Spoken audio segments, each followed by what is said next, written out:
A giant with 100 serpent heads tears the tendons from Zeus. You stand upon the jagged marble peaks of Mount Olympus. The sky bleeds a thick, oily ash.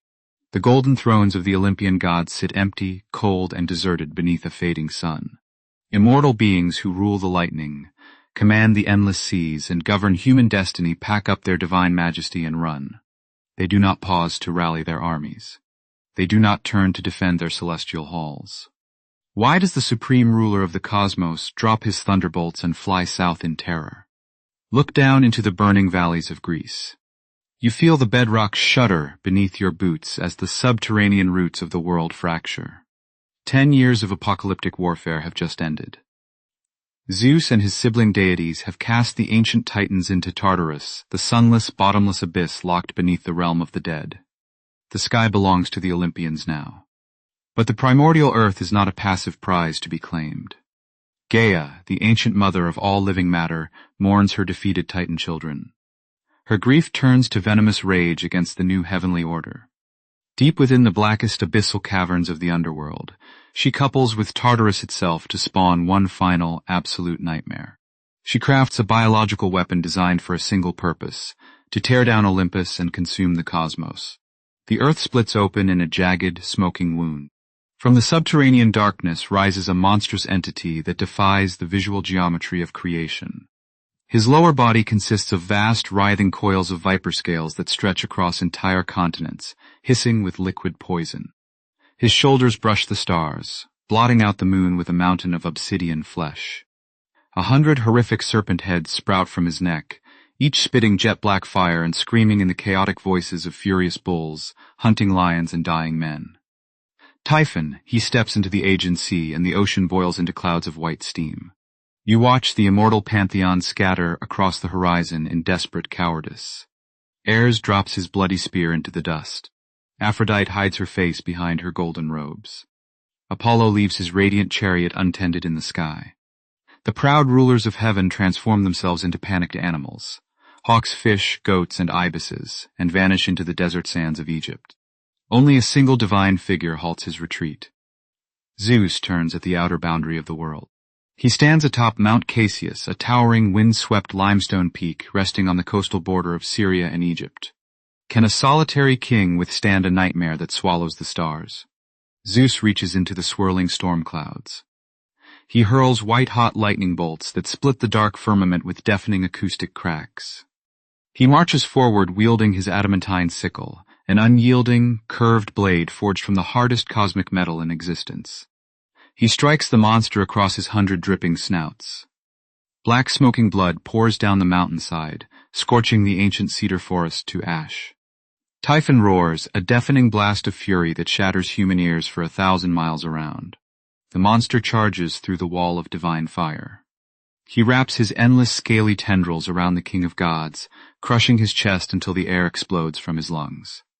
The adamantine sickle clatters against the rocks below. But the older version of this story tells it differently. If you consult the 8th century before the Common Era epic poet Hesiod in his foundational text Theogony, Zeus claims victory in a swift barrage of thunderbolts. Hesiod presents a clean triumph of divine law, where order crushes chaos without a second of doubt.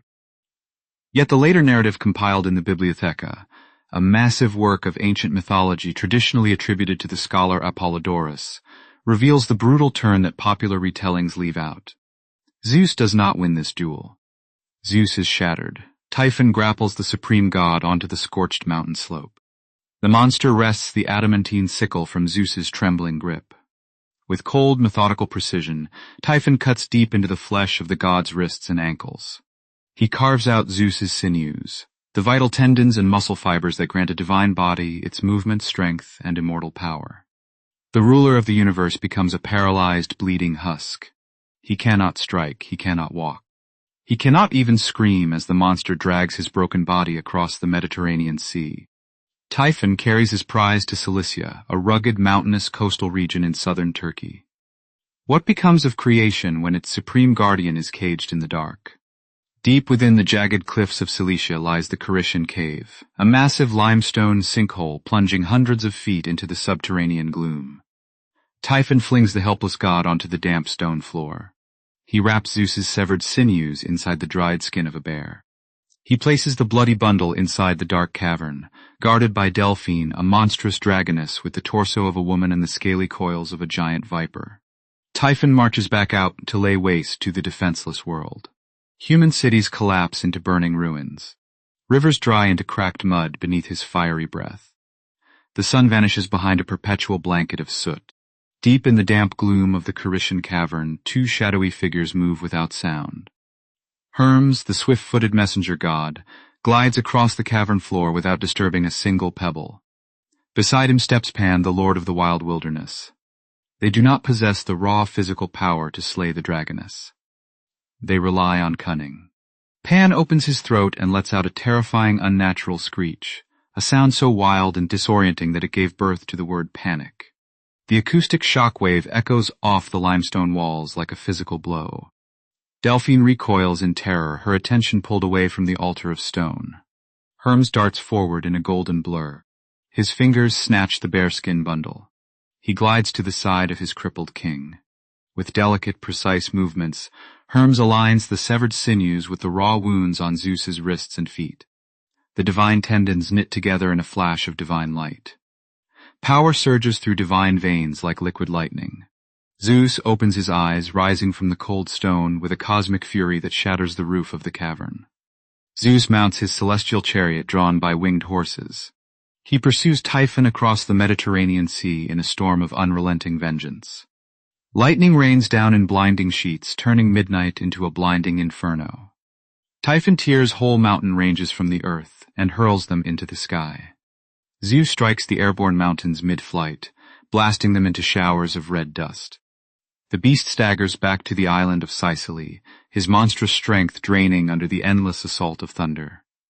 Zeus summons the full weight of the earth and sky. He lifts Mount Etna, a colossal mountain of solid stone and subterranean fire. He slams the mountain directly onto Typhon's chest with a force that tilts the horizon. The monster crashes into the seabed, pinned beneath billions of tons of immovable rock. His 100 serpent heads thrash in the dark subterranean deep, but the immense weight of the mountain holds him captive for eternity. Mount Etna, separating myth from reality, reveals the deep psychological truth that haunted the ancient Mediterranean. Historians and classical scholars understand that Typhon was not merely a fantastical monster in a story. He was the personification of ancient human terror before the uncontrollable forces of nature. The ancient Greek word typhon gave rise to the modern word typhoon, describing the destructive cyclonic storms that flattened coastal harbors and sank ancient fleets. Archaeologists exploring the coast of Cilicia in modern Turkey have mapped the real Carishian cave, a vast geological sinkhole where subterranean wind currents create strange, echoing howls that sound like hidden serpents. To ancient observers, the periodic volcanic eruptions and sulfurous clouds rising from Mount Etna were not random natural events. They were the visible breath of an imprisoned giant, attempting to burn his way back to the surface. The ancient Greek poet Pindar wrote of this subterranean terror in his Pythian odes, composed in the 5th century before the Common Era. He reminded his listeners that human civilization sits upon a razor-thin crust of stability. The forces of primordial chaos are never truly destroyed. They are only pinned beneath the weight of stone. You stand once more on the high crater rim of Mount Etna. The sun sinks beneath the dark waters of the Mediterranean. Beneath your boots, the ground vibrates with a deep, rhythmic thrumming sound. A thin plume of white sulfur smoke rises silently into the cold night air. The gods may rule the sky, but the monster beneath your feet still breathes.